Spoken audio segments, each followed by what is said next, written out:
नमो नमः संस्कृत। आज हम देखेंगे समान उच्चारण वाले शब्द और उनका वाक्य प्रयोग। जैसे अश्नायति और अस्नियति।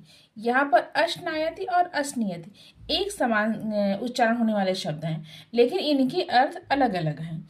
जैसे अश्नायति का अर्थ होता है खाने की इच्छा करना और अस्नियति का अर्थ होता है भोजन पाने की इच्छा करना।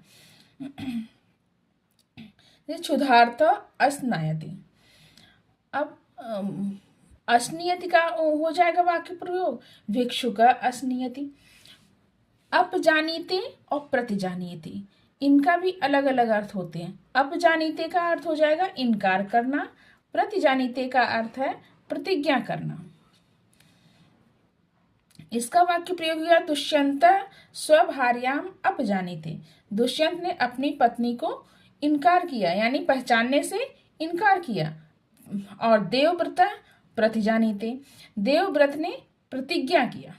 अब अलंकृत्व और अलंकृत्य, इसी प्रकार से अलंकृत्व और अलंकृत्य का भी अर्थ अलग अलग है। जैसे अलंकृत्व का अर्थ व्यर्थ करके और अलंकृत्य का अर्थ शोभित करके, किसी चीज को सुशोभित करना, और अलंकृत्व किसी चीज को व्यर्थ करना। उपकुर्ते और अनुकरोति। उपकुर्ते का अर्थ उपकार करना, अनुकरोति का अर्थ अनुकरण करना। जैसे देशभक्त उपकुर्ते, देशभक्त उपकार करता है। और अनुकरोति वानर अनुकरोति, वानर अनुकरण करता है। आचार्य आचार्यानी, आचार्य का अर्थ है अध्यापिका, आचार्यानी का अर्थ हुआ आचार्य की पत्नी। आचार्य शिष्यान अध्यापयति, आचार्य शिष्यों को पढ़ाती है। आचार्यानी का आचार्यानी आगच्छति, आचार्य की पत्नी आ रही हैं। आह्वयति और आह्वयति। आह्वयति का अर्थ होता है बुलाना और आह्वयति ललकारना।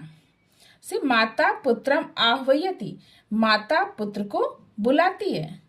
और बालका बालकम आह्वयति, बालक बालक को ललकारता है।